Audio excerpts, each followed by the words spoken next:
Ayan mga kababayan, magandang araw at magandang buhay na naman ulit sa inyong lahat. Mga kapugong dehero, mga charity viewers, ayan. Grabe yung experience sa Dibu ni Mylene mga kababayan. Ang saya ni Mylene, saka yung kanyang pamilya. Siyempre mga kababayan, yung team, sobrang saya na nakita si Mylene. Ang laki ng kanyang pinagbago at sa mga lahat ng dumalo ay natuwa din mga kababayan. Grabe, bunggang-bungga yung Dibu ni Mylene. Nakakaantig damdamin. So, sobrang bait talaga ni Sir Paul po mga kababayan. So, at ngayon nauwi na kami dito sa Davao. Nandito na kami ngayon sa Davao mga kababayan. Ayan, balik trabaho na naman ulit tayo. So, namili po ako ng materials para sa bahay ng PB team. So, sa katunayan, nandito na ako mga kababayan. At i-update natin ang mga kakulangan at saka yung mga improvement dito sa PB Team House. Kung ano na yung mga tapos, ang mga natapos at saka kung ano yung mga kulang pa na kanilang gagawin. So, wala nga pala ngayon dito si PB Panday kasi naghatid siya ng bayad para sa mga in-order na glass para dito sa mga bintana. Pumunta siya sa Digos mga kababayan kasi doon nagpagawa ng mga mga glass kasi medyo mura at kakilala rin ni PB Panday, kakilala namin. So ayan mga kababayan, i-update natin yung PB Team House. Let's go! So dito nga tayo sa terrace ngayon mga kababayan. Ito yung terrace, meron na siyang railings, ayan. Dito natapos na yung pag-wielding. So kulang na lang nito i-finish at saka pintura. Doon na naman yung kanilang tiniradadahan. Kanilang ginawa mga kababayan. Ayan o. So dito may railings na rin. So medyo malapad siya. Nasa mga 2 meters yung kanyang lapad. At nag-umpisa na rin silang magkabit ng decking. So ito yung decking mga kababayan. Ang ganda o, ang tibay. Napakatibay po. So hindi pa na-continuous ngayon kasi ayun nga, si Ider ay umuwi pa. Naghatid ng bayad o binayaran niya yung para sa glass. Para magawa ng mga kababayan. So sila dalawa lang nandito. Si Bunjong, pinsan ni Ider, at saka si Aldrin, pinsan ko naman mga kababayan. Nakasing gwapo ko. Ayaw, di ma! Uhaha! Yan, nilagyan nila ng linsa para talagang tuwid na tuwid. So dito naman sa ilalim ay ayan, hinukayan po yan kasi lagyan yan dyan ng mga packages dyan sa ilalim. So medyo malawak yan mga kababayan. Lagyan ng packages. So mamaya puntahan natin yung ilalim doon sa may kusina. So dito muna tayo, update natin. Meron ng mga tubular kasi dyan ilalatag yung decking. So dito sa loob, ito yung sala, magiging sala. Hindi pa na continuous kasi inuna nila yung ilalim at saka dito yung kwarto isa. Ayan. At saka pakita nga pala natin mga kababayan, yung sa labas pala ay meron ng ayan, kisame. Ang ganda po. Ang ganda. Napakalinis ng pagkagawa at meron na ding ilaw. Wow. Ayan. So, humana na tanan dyan, no? Kisame sa gawas tanan. Ayan, tapos na pala lahat mga kababayan. Dito nga silipin natin. Ito yung nauna dito. Oh, wow. Tapos na, ang linis. Na yung mga kisame sa labas at yung ginamit ay pugod. So dito yung kulang. Ayan.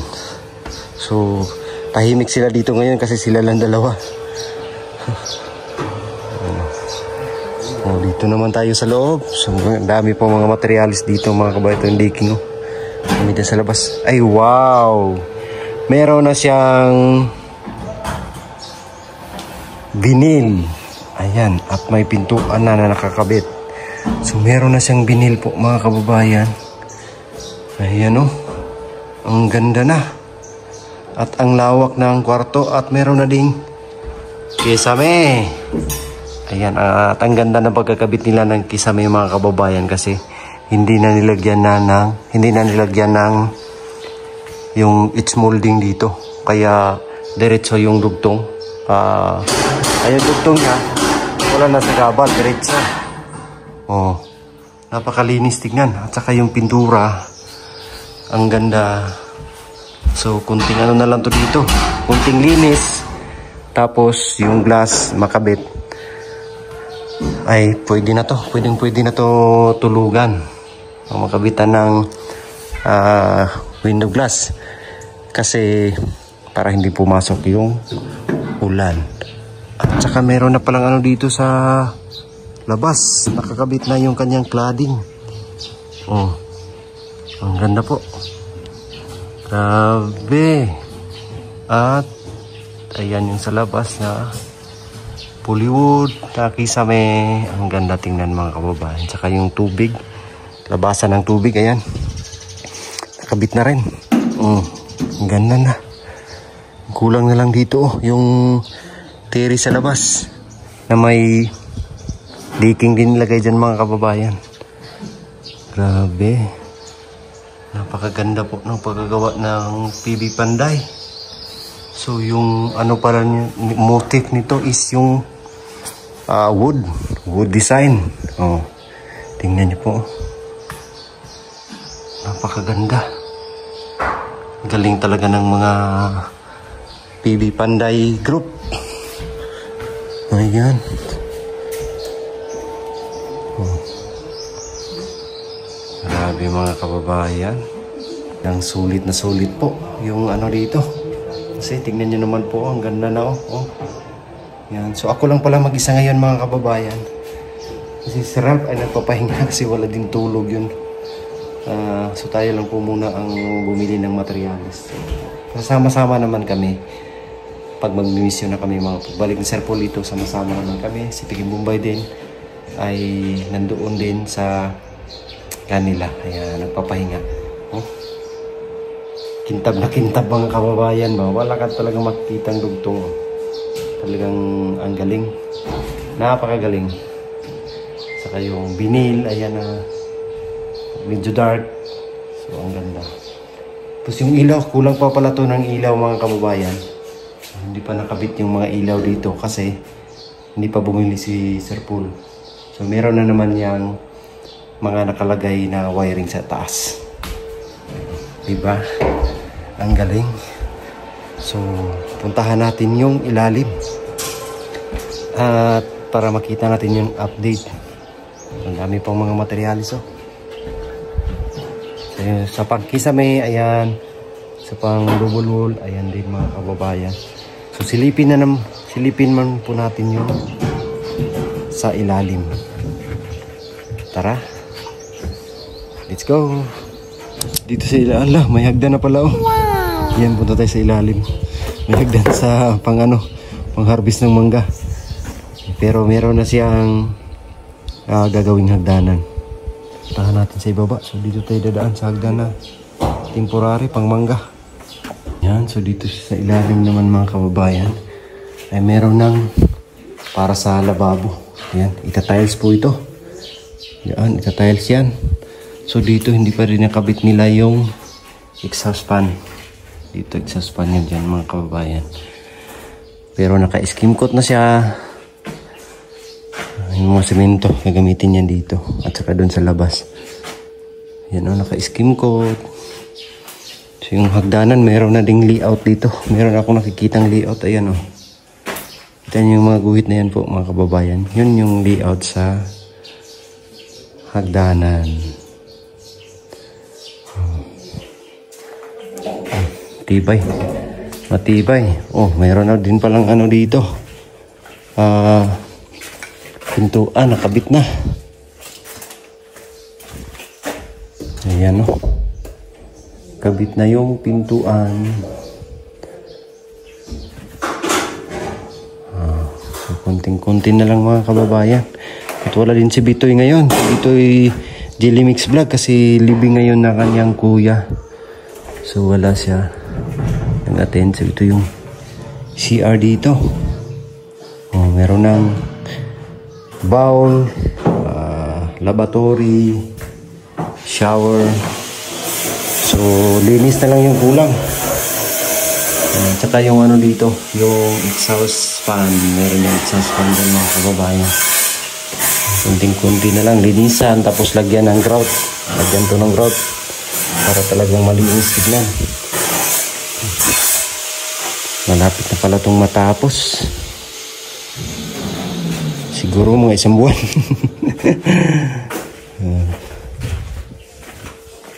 Kunting-kunti na lang talaga to. Ayan o. Ayan sa labas.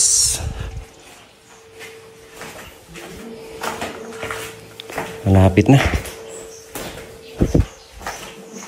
Ang wiring oh. Mayroon na ring wiring dito.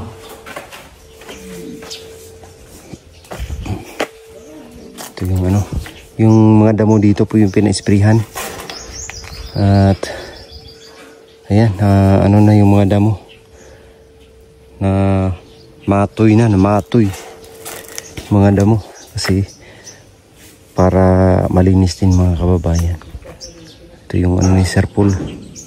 Sagingan at saka manggahan. Oh, dito naman yung sa labas oh.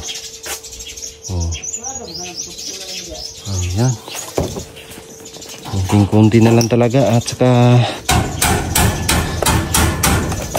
yung dito nahukayan.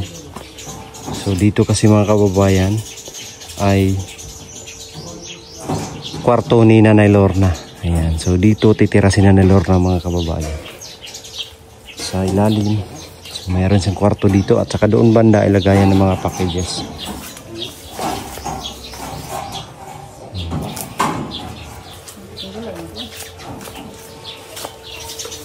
Yung ano, yung railings. Ayan.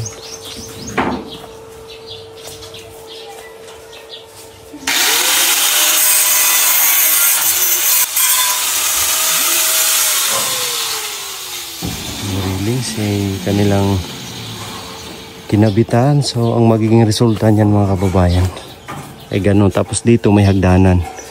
Diyan yung hagdanan paitaas. Mahinukay din dito para to sa wiring. Dito ililibing kasi yung wire. Oh, ang ganda. Ang ganda na po kahit hindi pa tapos. So makikita na natin yung kanyang kagandahan. Tapos linisan, kunting linis lang to dito. Tanggalin tong mga sagabal sa harapan. Ayan. At saka makikita natin pag tapos na to ay grabe. Sobrang ganda na to mga kababayan. Wow na talaga. At saka yung tinanim natin dito na ano, nabuhay na siya. Tanim natin abiga. I-transfer daw to ni Sir Paul sa paso. Ayan, buhay na siya. Bubuhay na. Buhay na buhay. Tatahimik nila. Sila lang dalawa. Talaga ito mga kababayan, isa-sacrifice talaga to. Putulin talaga tong ano na to. Kasi sa gabal. Pero tingnan na natin kung ano yung plano ni Sir Paul. Nasa harapan kasi siya. At sabi niya yung mga pungsoy din na pangit daw pag may mangga sa harapan kasi maasim. Kaya kailangan daw tanggalin. So ayun sa pungsoy naman yun mga kababayan. Yun yung mga paniniwala. Walay gulang nga saging diri ka? Oh. Narito. Narito. Andara na kuha na gulang na. Wala mo sundang na. Yan, maghanap tayo ng magulang na saging. Sarap yun pang ano. Ilaga ba?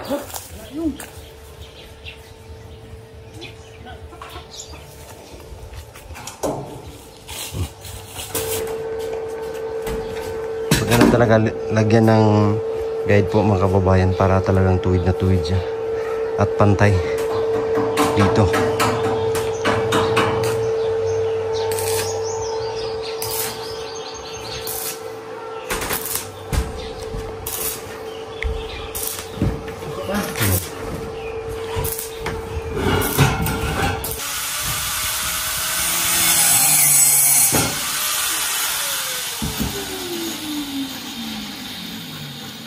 Break time na po namin mga kababayan. Ay nila pala.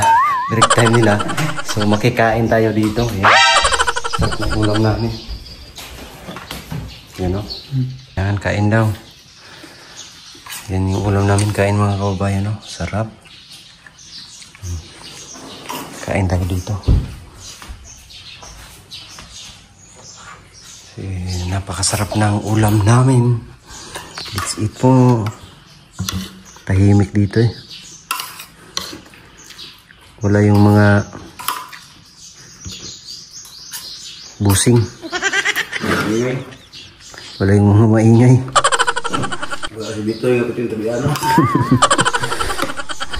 Dito ay Daily Mix Vlog. Wala rito. Kain tayo mga kababayan. Ang sarap oh. Ay lang siguro. Oh, lagi deh. Yan, sarap niya, no? Saging saba. So, libre lang yan dito. Kasi may mga tanim. Sarap niya. Oo. Pang ano ba? Pang merinda.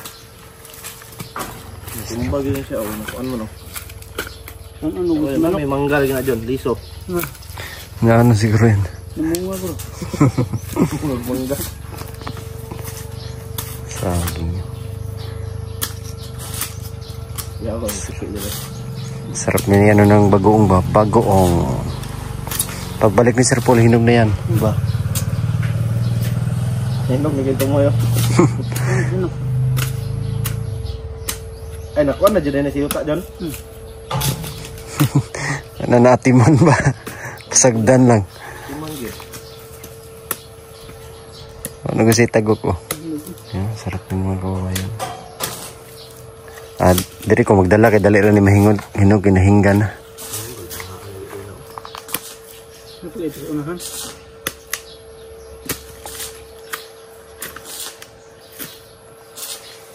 Kung terbang bito yang sigir dah. Suni agyo. Agig.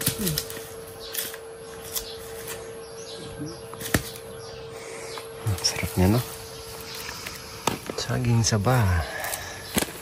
Ito naman sa kuwan, mahala kayo eh. 25 per kilo.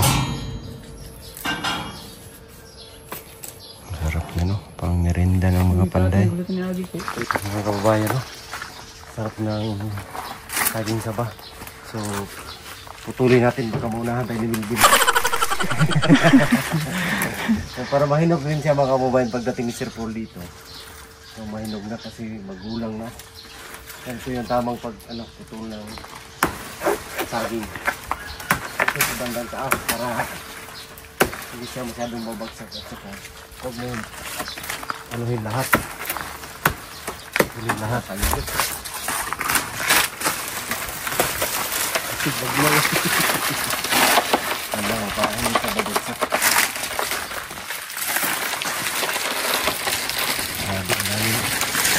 Dami sulong.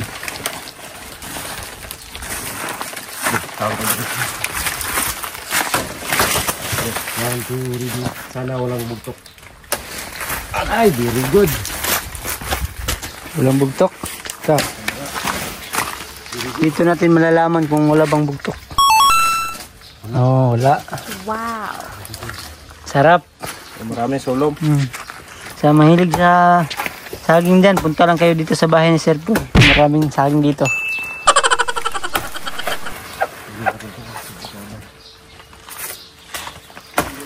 Buhay sa itang sundang ah. Ano yan? Sarap nito mga kababayan. Ang lalaki ng mga ano nyo. Sarap. Nito ilaga. Pang snack. Ayan. Ganda talaga pag meron kang tanim. Kasi meron kang kukuha, mapuputol. So pero kami wala kaming tanim. Kay Sir Paul po dito. So inano lang natin para ano naman siya ba, para mahinog. Pagdating ni Sir Paul, hinog na, pwede nang gawing barbecue or ginanggang at saka tawag diyan. Banana Q. Yan, banana Q pala tawag mga kababayan. So ang sarap-sarap, dalhin natin doon sa bahay ni Sir Paul. Ayan, tatanggalin sa kanyang ano, pinaka-steam para mabilis lang mahinog or madali lang. Pwede na ito pambinta ba?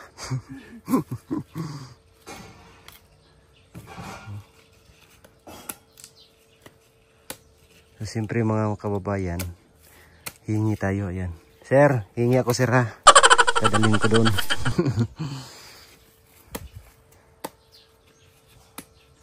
Daming sulom.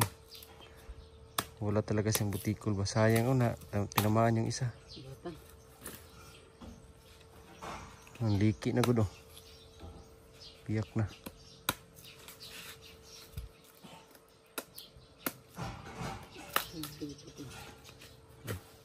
May hinog na nga.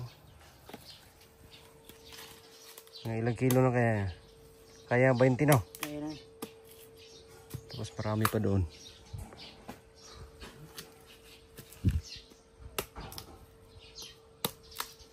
Huwag nyo lang ubusin ng tayo binlan sa Sir Paul ba? Yan o. Ayan, pwede pa yan o. Pwede pa yan. Diba? Ang dami. Ang daming saging. Kahit walang paalam. Ayan, hindi naman magagalit si Sir Paul. Kasi dito lang niya i-stack.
Na ng diking.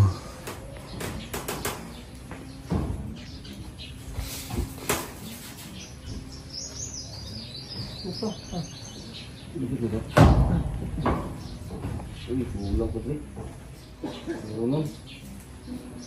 Kulang ko. Leaking. Habit na yung rivets. Ay, rivets. Leaking.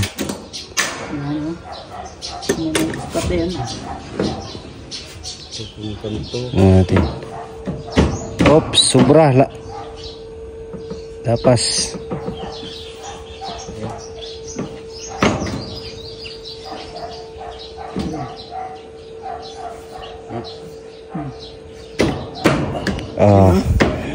Ayos. Ayun oh. Ayun oh. Ayan. Okay, latag na. Latag na go. Hindi naman po sumpay di dire. Natin presta na. Alternate. Putol dire, putol. Diri ka magsugod oh. Diri na po yan eh. Diri ka magsugod gaw. Magulak sa loob eh.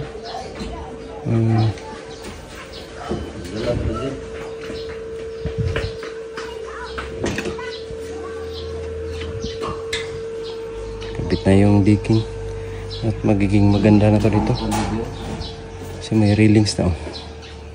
Ang grabe ang haba papunta doon.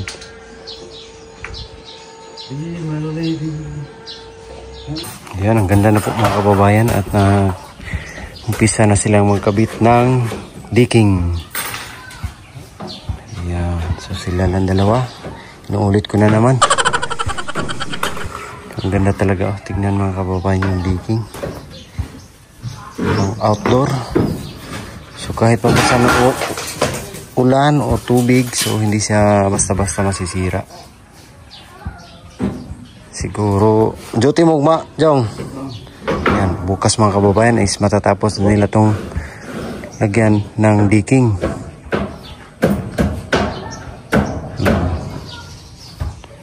Ang ganda na tignan.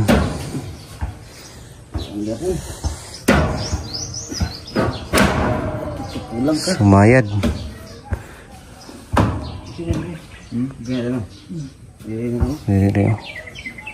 Sumayad konti. Grabe oh. Yan na. Yan na yung update po. Yan, nahirapan daw sila sa kalisod.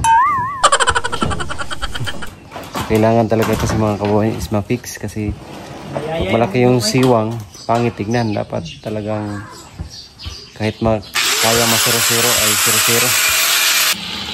So ayan nga, at na-update natin yung bahay ng PB House. Ilang buwan na lang matatapos na ito. Ilang buwan na lang, so hindi naabot ng buwan siguro mga kababayan at matatapos itong PB House. At ako ay uuwi na at babalik na ako sa aking lungga mga kababayan. Salamat nga pala sa inyong lahat na laging nakasuporta sa buong Pugong Biyahero team. Ayan, shout out po kay Luisa at Tito Sergio, Tita Redemption, siyempre kay Tita Pibila, at siyempre maraming salamat talaga kay Sir Paul Pugong Biyahero na napakabait naming Pangulo, at patuloy po nating suportahan mga kababayan si Sir Paul sa kanyang adhikain na pagtulong, at nandito lang po kami nakaalalay para sa kanya, kaming lahat ng buong Pugong Biyahero team.